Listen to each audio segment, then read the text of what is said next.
This is Yep and That Too, hosted by Kerrie Roberts and Aaron Rice, a podcast for creatives discussing the craft and artistry of redefining success as we learn to maneuver through life with joy, contentment, and confidence.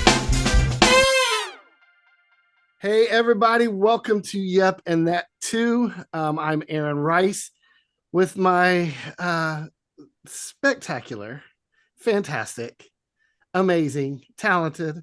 You mean to keep going? Man. I just didn't know which direction you were going to go. I'm going far. Positive. With my fantastic co-host and good friend Kerrie Roberts. Tonight we're really excited. We have another music industry professional who is also a good friend. Mark Ahlberg is with us. Thank you for joining us, Mark. Mark works at Endurance Music you do a lot of things. But Endurance Music is a publishing company. We'll get into all of that. But more important than any of that, Mark is a faithful listener to Yep and That Too. From day one, absolutely. You know, it's funny, Mark and I, Mark also goes to church with me, and he will come in and say, hey, I liked that episode. This episode was good. I liked this part. And I'm like, you're actually listening and I'm not paying you to. So thank you for being here. Now you guys have given me plenty of ammo for car rides. You're making my commute every other Wednesday that much easier. So I appreciate it. And this is another fun one where it is a friend of mine that Kerrie doesn't know. Mark, you're familiar with this, but we will let listeners know if this is your first time listening. When one of us brings on somebody from our life and the other one doesn't know, we don't share anything. I don't even know if Kerrie knows what you do. I know he's in music because I did text with Sarah a little bit, but that's really it. So I'm excited, and I'm a little bit afraid of the company name Endurance Music. I'm like, woo, we're like in this. Yes, afraid and excited. All right, Mark, what's your official title? VP of something? I am the Senior Vice President of Acquisitions, Administration, and Finance. So one of those like 7-word titles that basically I'm in charge of operations for us. And that looks like a different thing every day. But for the most part, any money that comes in, any deal that we're looking to spend money, so any money that goes out, it goes through me. And then I get to, they let me dabble in some of the creative stuff. So I get to work that side of my brain a little bit too. I stop at senior VP, like, hey, you're a big deal. You and I met years ago. I think Chad Cates. Is it possible? I think that's true. Chad? Yes. Cause Chad is one of my, administration clients. So, you were out of your publishing deal and needed administration. Little did we know that you were also about to just up and start law school. Right. So I'm like, oh, I get to do admin for this awesome writer producer. I'm gonna be getting all these hits. And then he's like, oh, hey, by the way, I'm gonna go do this for a little while, so you might not be getting very many songs from me. And I was like, all right, well, let me know how that goes. And now we're here. And but you still do my admin. And absolutely. Great segue right now to something that you don't know about. I have a new Kerrie Roberts cut. Nice. That was this week most added on radio. Dang. Ooh, that's impressive. Congratulations. Kerrie, good job. I mean, as an indie artist, like radio liked you at a time. They really didn't. They liked me for one song. Let's be honest. I have no qualms about being honest. They really didn't love me. They liked that one song, and they liked me at Christmas. They like you at Christmas, right? So, but seriously, congrats on that to you. Oh, thank you. That was super bizarre. Cool. Well, Mark can probably speak to this. I was at a thing today with a publisher, and she was saying, I'm tired of my writers. Not tired of it. I don't want to mischaracterize what she said. She said, all of my writers keep calling me going, do you think this will work at radio? Do you think this will work at radio? She's like, I want one to come to me and go, I don't care if this works at radio or not. This is what I wanted to write. that's what that song was. And you and I never thought about going to radio with it. Totally. And it's like, and you're not even doing like a real radio campaign. There's just no happening. Campaign. So congrats. No campaign. If it's not licensed yet, y'all make that work at the end of the Zoom. Yeah, we'll connect for sure. I'll send you some things. Aaron, so, I'll help you out. So, but Mark and I met because he was doing my admin, and I did not know I was going to law school. And then I took, the 3 years of law school and then a couple of years to learn how to practice. I am now actively writing at least once or twice a week. Like I am, my firm is very adamant that I stay into it. And I do think it informs the way I practice law, just as the creative side of what you do and coming from just the admin thing informs the way you run the operations of Endurance. So tell us a little bit about Endurance and a little bit about your background and how you got there. Absolutely. So yeah, I'll start with my background. I came to Nashville from Brainerd, Minnesota, to go to Belmont. And my first day in Nashville was move-in day.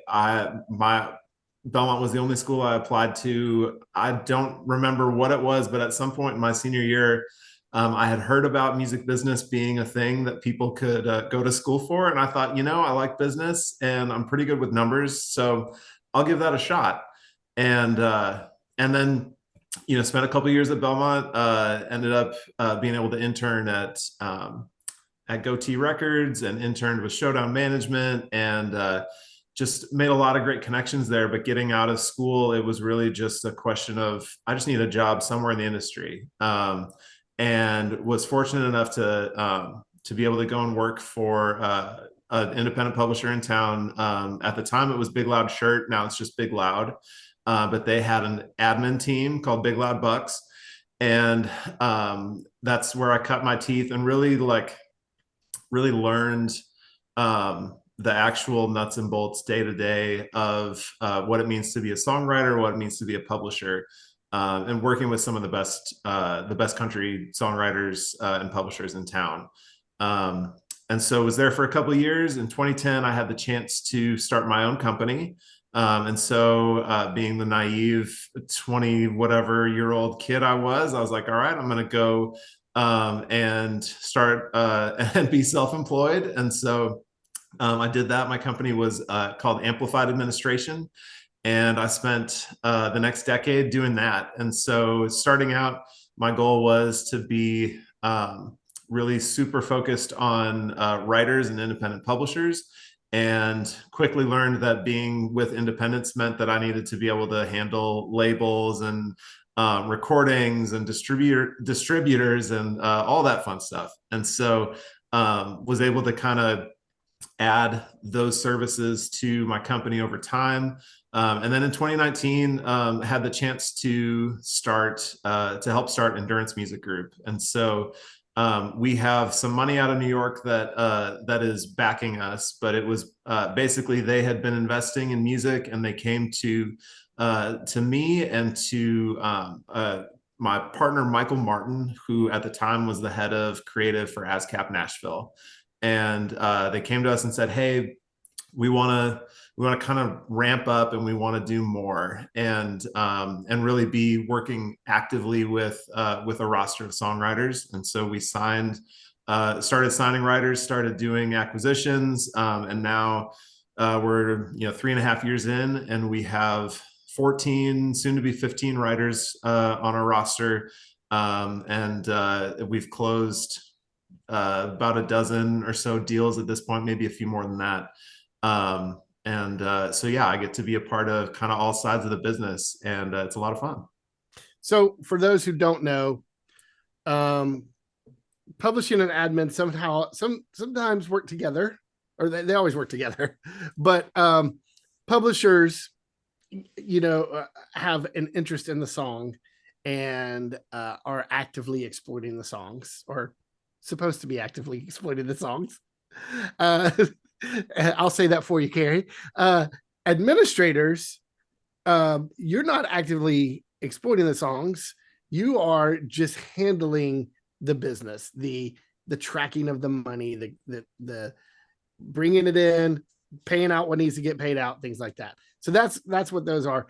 You fell into this role or found yourself in a new role where you went from, I'm just not just an admin guy. I'm an admin who just does this portion of the copyright or master or whatever, into now I'm doing all of this stuff. There's acquisitions, catalog buying, interest in publishing catalogs is huge business right now.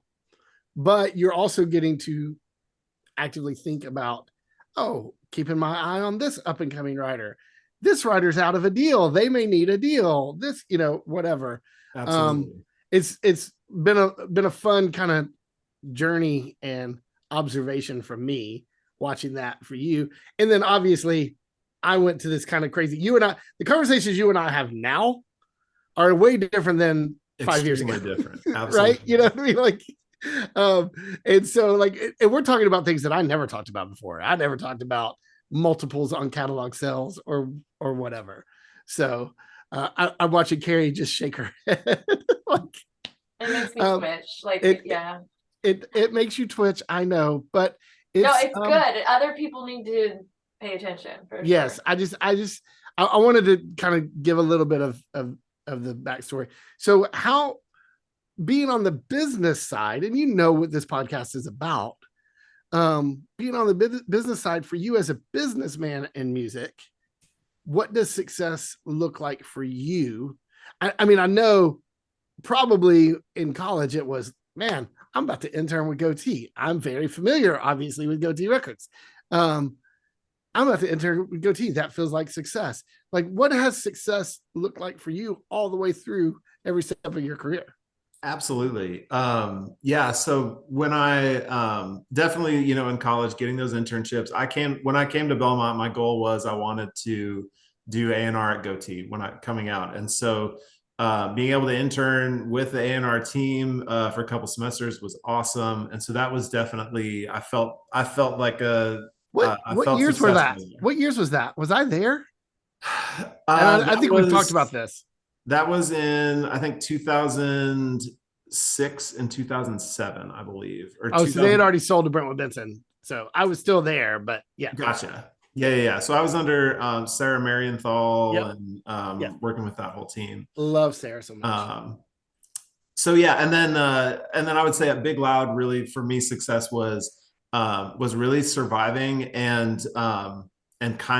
just learning. I think was the success at that point, which I think is, I actually talked to a class of seniors at a local school last week. And that was kind of the takeaway that I gave them on any time that, they're asking, what do you, what can we do to be successful? And what really sets us up for that? And I said, the music industry, just like any other industry, is very much about relationships. It's about who you know, but it's also about how you treat them. And if you go into any relationship, whether that's with someone, who's a rock star artist or someone who has been working behind the scenes for 20 years, either way, there are things in that relationship that you can learn from them.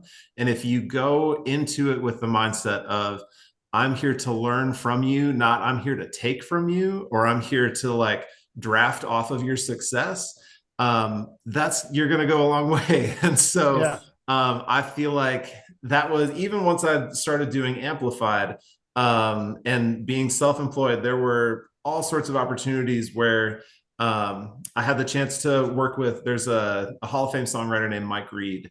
And Mike has owned his own publishing for a while. And we had a connection who said, hey, Mike needs admin. Do you want to meet with him? And so I sit down with Mike Reed. He wrote, I Can't Make You Love Me. And I'm like, okay, this guy, I need to kind of, I need to prove myself to him. And I sit down with him and he sits across from me and he says, oh, you don't want to work with me. I'm an old guy. My stuff doesn't, it's not very commercial. Every once in a while I have some things that happen, but whatever. I'm like, well, okay, I do want to work with you. But we left that meeting with him saying, here, I put together a comp. Here's this CD. You listen to that stuff. If you listen to it and you still want to work with me, then then we can talk. And so and you're like, no, I can tell you based on one song, I want to work with you. Like, well, absolutely. And I went to him and I said, I played along. I said, sure, yeah, okay, that sounds great. And knowing full well that absolutely, even if I did not like it at all, I'm like, I need clients. I need reputation.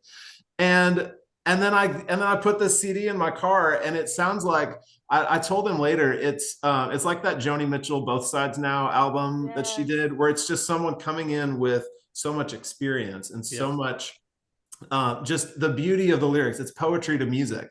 And so I went back to him. I said, yes, Mike, I do want to work with you. And then, the songs that are on there, one of them was quickly recorded by Kenny Chesney. Another one was recorded by Faith Hill. Like, there were just all sorts of success that happened through that. But being able to be a part of that and see the humility that he brought to his craft, and being able to to just be able to learn from him and see his process and how that worked. Those were all just opportunities that, for me, there were definitely times where I would say that I always had some money in the bank account, but there were definitely days where there was a lot less than there should have been. And so being able to learn and have those moments with writers like Mike and countless others, that was really the way that I was able to measure success at that point. Today it looks completely different. When I'm doing deals, I basically have an obligation to spend our parent company's money, which is ridiculous in my opinion, that I have that responsibility. But I actually find that one of the cool things that I get to do, and that helps me to really be able to measure the success, in particular with the acquisitions that we're doing, is to be able to look at, we're doing deals with artists and writers who are, for the most part, independent, who have been scraping by and having varying levels of success on their own. And I'm able to come in and meet with them as an individual, and they don't feel like they're selling their soul to this giant corporation. They're taking advantage of the opportunity, and I get to look at them and really see. I've had conversations with writers where they said, I never thought that the type of music I was doing was going to put me in a position to have like a catalog to sell. They always heard these catalogs that people sold, and they're like, who would want to buy my stuff? And then I'm able to write them a life-changing check because of their art, and they're able to continue, like, they're able to buy a house, and they're able to do things that they otherwise wouldn't be able to do. And so that's more of how I measure success these days, is being able to see the lives that are changed because somebody trusts me to spend money for them. I love that your definition is outside of yourself. I don't even know if we have that. Yeah. I love that. The difference that you're making for others. Well, it's I think growing up, I had three sisters, so I was the only boy. My family was, my dad was a pastor, and so I grew up in the church, always working towards kind of a more community approach to life. And one of the things I've always I reference quite often, one of the things that my mom really hammered into us, whether she would, I don't even know if at this point I feel like it's become more legend than what she may have actually said it. She may have only said it once, but it really stuck with me. Is the whole idea that I think one of either myself or one of my sisters made some reference to like, oh, I deserve this. And she said, you deserve nothing but death, which sounds harsh, in the moment, and is like, and I've told that to people and they're like, what is your mom like? That sounds like really weird parenting. But it's true. Like if you come at life from the perspective that I don't deserve anything, then the ability to do anything is a gift, and the ability to that much more so then, okay, I can change someone else's life with the gift that I've been given. That's just incredible to me. I'm going to ask a very potentially loaded question. And I don't mean this sinister or negatively in any way at all. I mean it in a practical sense. You went from goatee to big loud. Mm-hmm. The difference between working in faith-based music to primarily country. What has been your experience, whether creative, business, whatever? Because I've had a big shift in that as I've shifted into this new role. I'm doing so much more country stuff, where I had always done pop and Christian, and all three of those markets operate very differently. Mm-hmm. Even publishing deals look different in LA and New York than they do in Nashville, and country deals look different than Christian. What were some of the big differences? Not saying one is better than the other. Like, just what are some of the big differences of that? I would say, well, the nice thing in doing administration, I've had it, you can't be an administrator in Nashville and not deal with Christian writers and Christian artists, and so I found, I think they sheltered me a little bit in working at Goatee. I don't think I got to see quite all of the nitty gritty and flaws.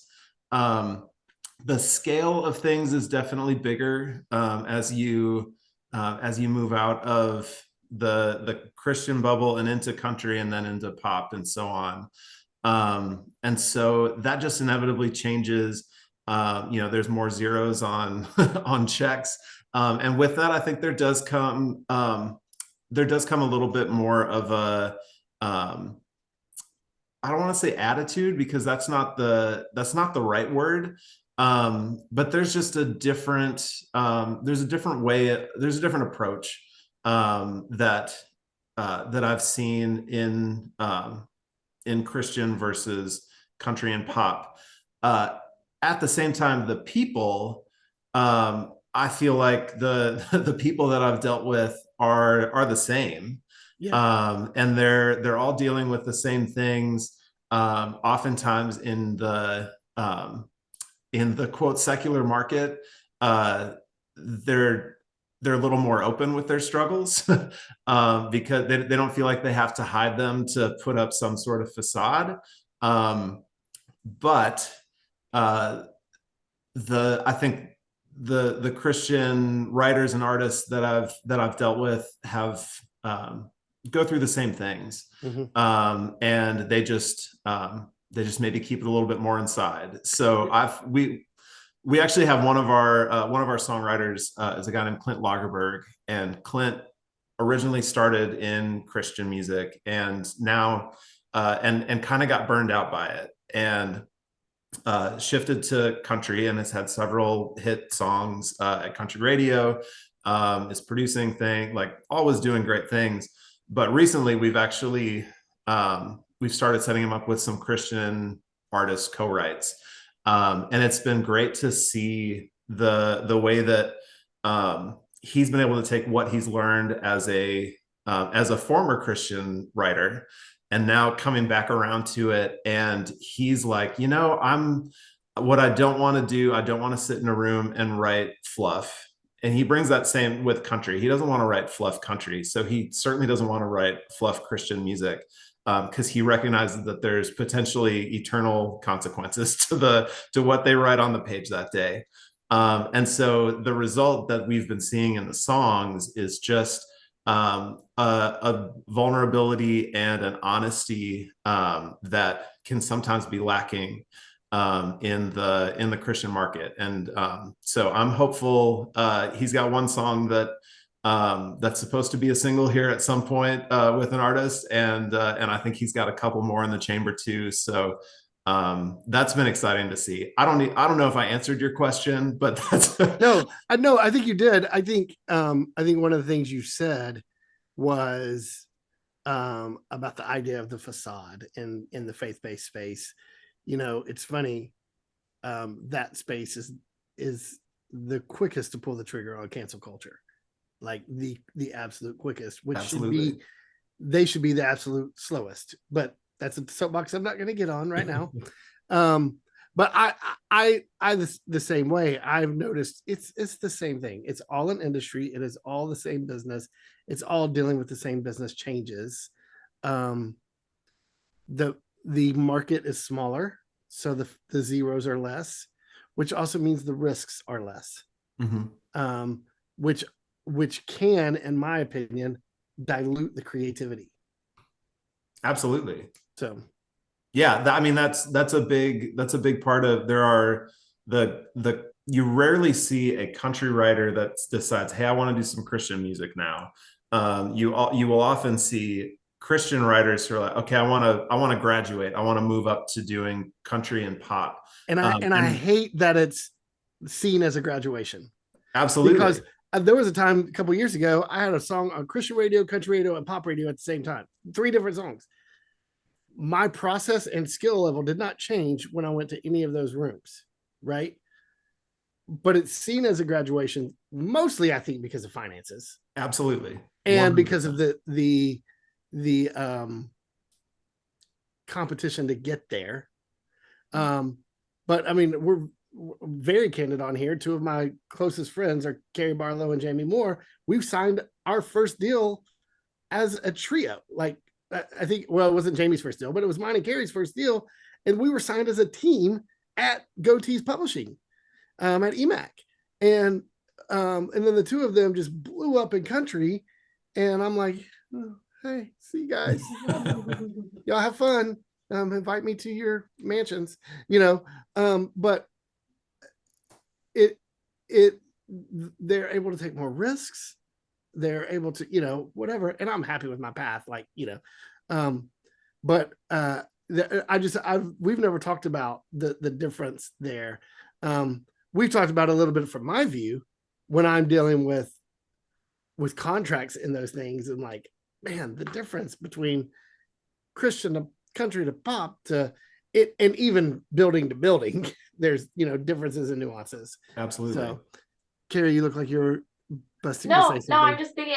I'm still just sort of thinking about the writer you were talking about, saying that he doesn't want to put fluff on the page because there's potential eternal consequences, which has my brain going in a couple different directions. Because one, it's like, yeah, that's true, because then if that song does go somewhere, then that becomes a part of, it really can become a part of someone's theology. Absolutely. And like the way they view God, the way they're interpreting scripture, all of these things. And then also, like, man, why aren't we all just approaching every part of our life of just, we need to be reminded, like, hey, what we're putting on the page on this day, whatever it is we're doing, has eternal consequences. And why are we like willing to deal with fluff? And I don't know, that's where I'm just sort of marinating on that, because I think that was really important. It's funny. I get, I like blurring the lines between genres. Like, I like the writers that, I mean, Kerrie still writes in both markets. He's writing with Toby. He's writing, I've always, that's always been me. I like blurring those lines. I had a client the other day tell me, a Christian song like Jesus Take the Wheel. And I'm like, wait, what? And people will often go, well, it says Jesus, so it's Christian, or it has banjo or mando, so it's country. Like, how do you make a country song? Put mandolin on pop song, right? And it's like, I like the fact that these genres are bending and melding into each other. I want it to grow into artistry. The thing about Clint, and I've known Clint for a long time, he's never written fluff. Like he's an Absolutely. artist as a writer, right? It doesn't matter what room he goes into. And so I've loved that. And I love that he's doing that. And I love that people that are having success in one market are taking that success to the other. So yeah. Kerrie, it looks like Mark is joining us from a kitchen. Oh, should we talk about something we make in the kitchen? I guess. Oh yeah. All right. So this is gonna be funny because it's so small. Because it was so delicious that everyone in my family ate it. Can you see? It's like a peanut butter chocolate fudge. So that seems delicious. That's what I'm gonna say. It's like a peanut butter chocolate fudge. It's not a peanut butter chocolate fudge. It's not your regular peanut butter. I can tell you what it's not. It's not what it looks like. Do you have any guesses what's in it? There is peanut butter. There is chocolate. Tamarind? There's not any tamarind.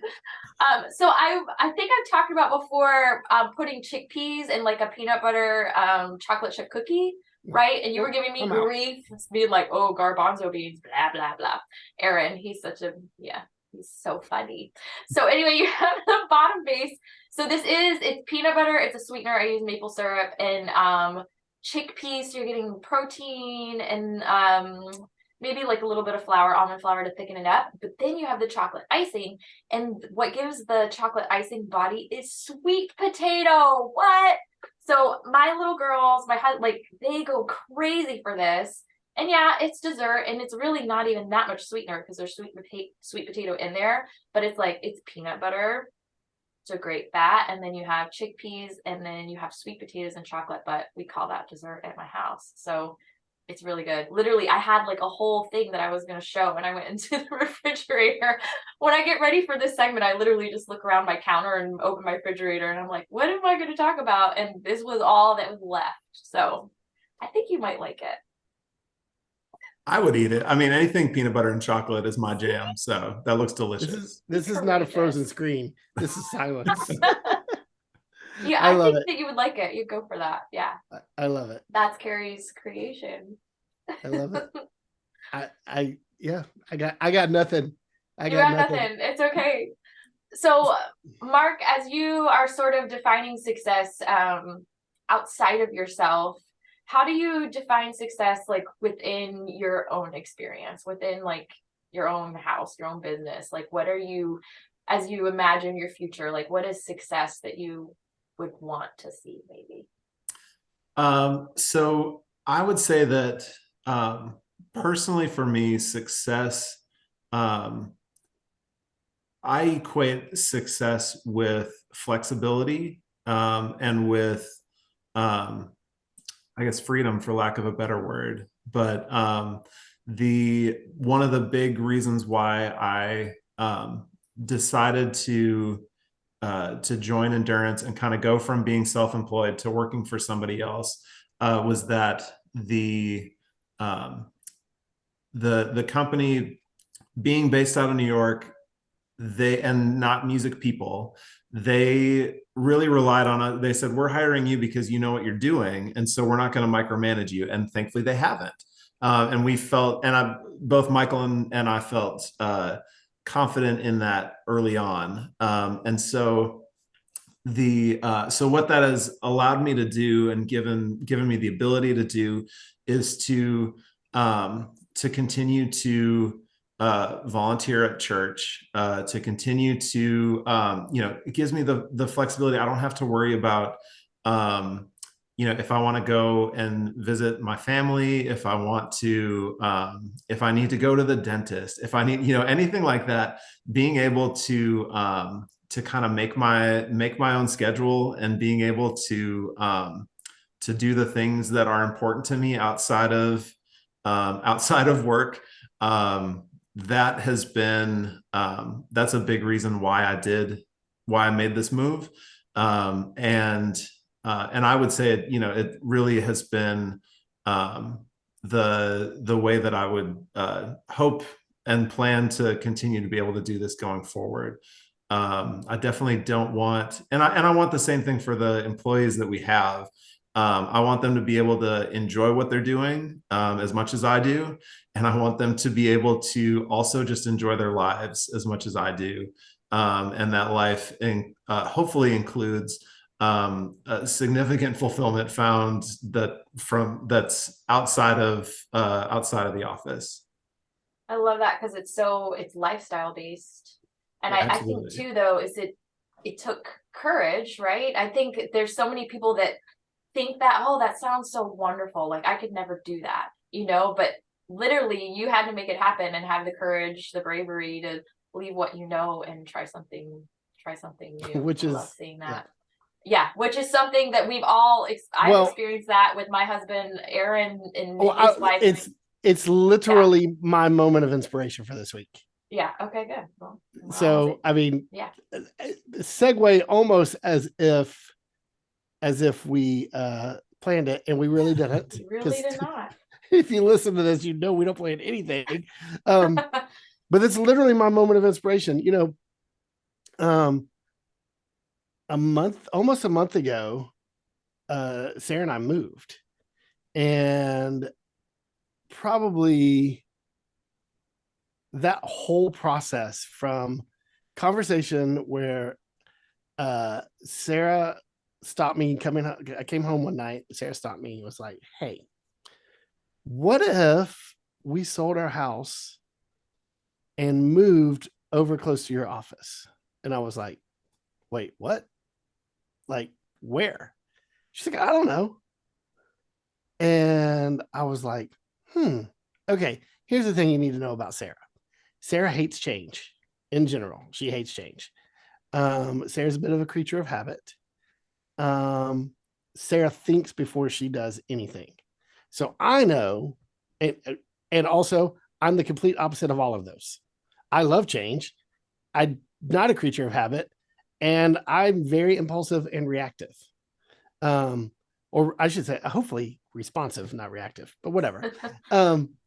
But I knew, okay, she's been thinking about this for a long time.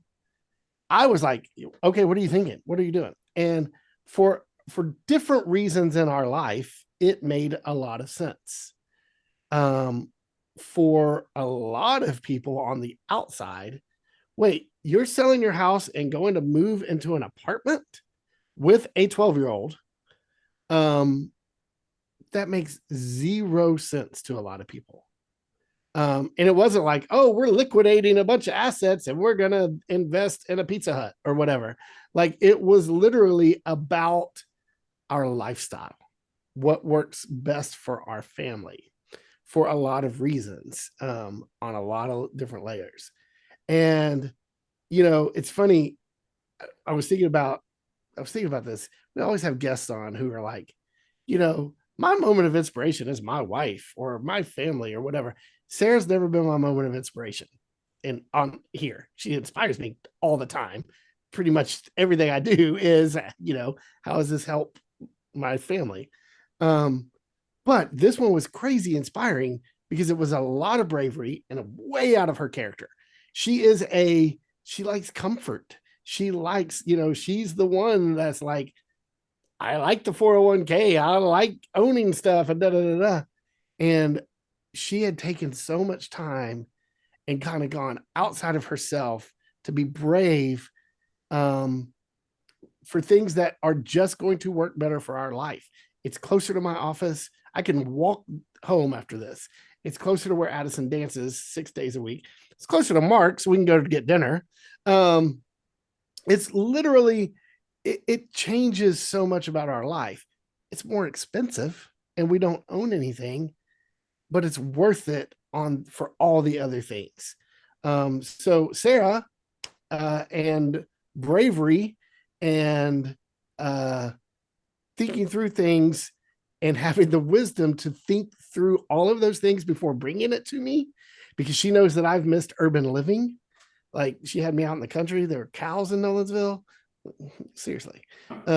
Your boy's not like, you don't do farm work in Jordans, like, whatever.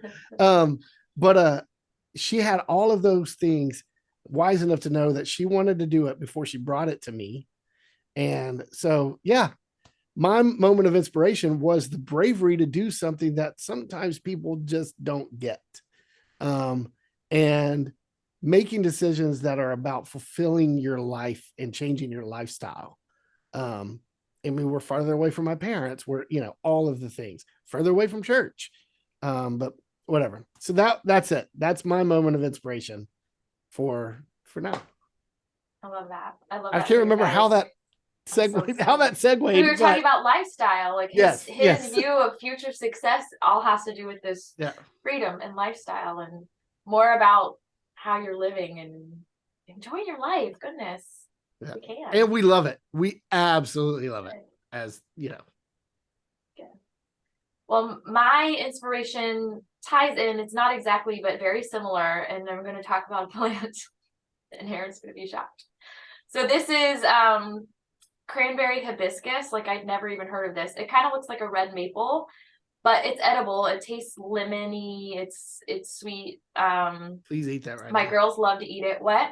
Please eat that right now. Yeah, I'll eat that right now. So I plant it all over my yard. Unfortunately, the iguanas like it, so we have to fight them.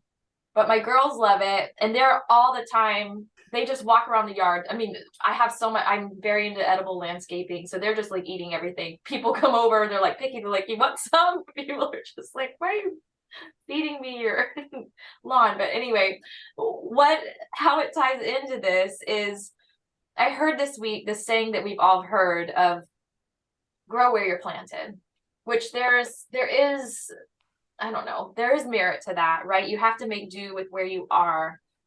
But what I'm learning here, because I'm in South Florida, subtropical climate, a lot of what I would normally grow or that you see people grow or whatever doesn't grow here.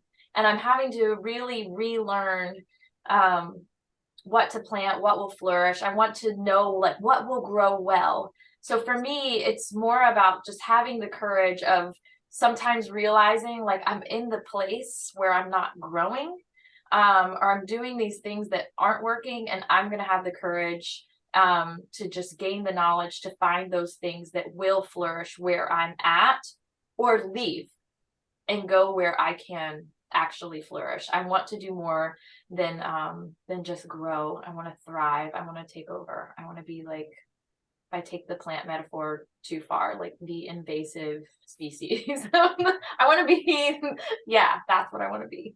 So that ties into that. Mark, what about you? All right.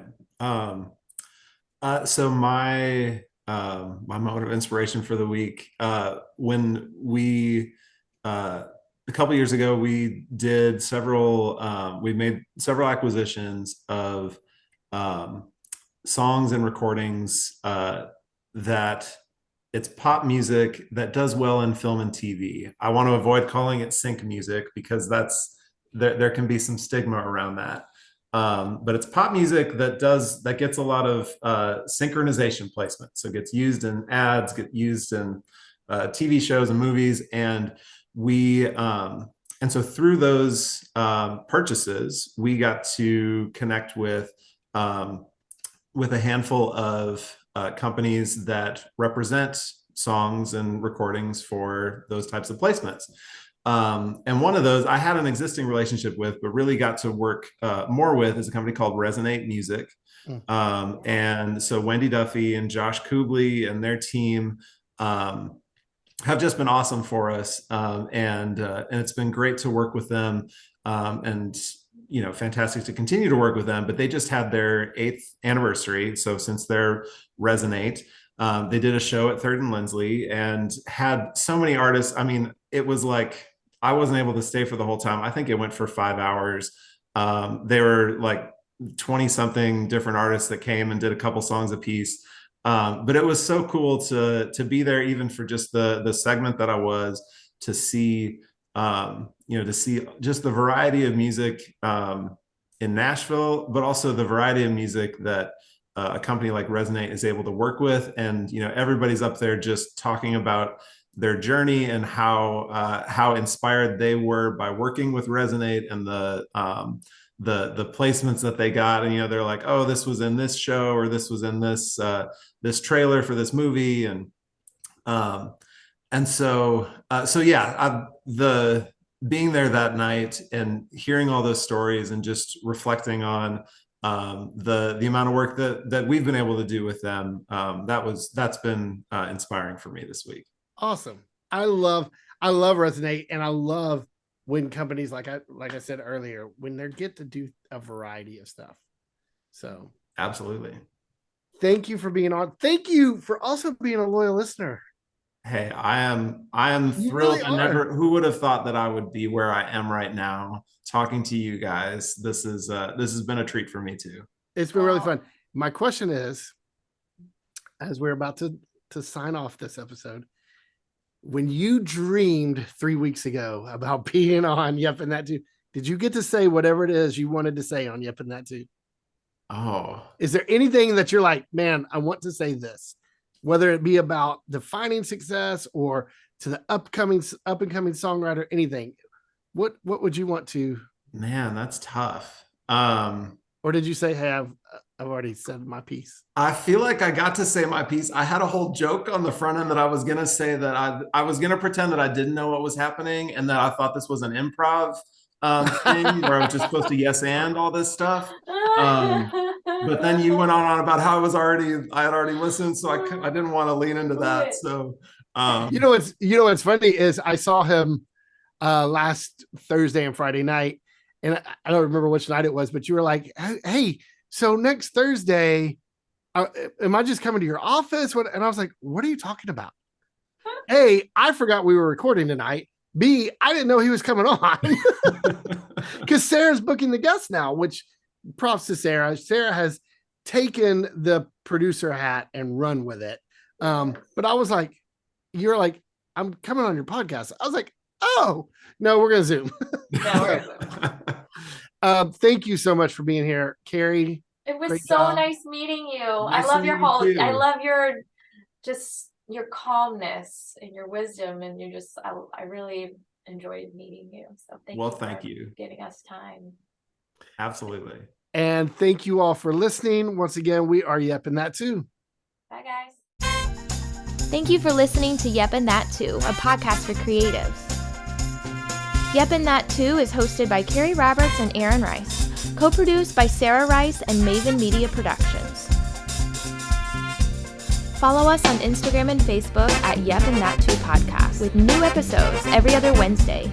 Like, comment, and subscribe wherever you listen to podcasts. The information on this podcast is for general information purposes only.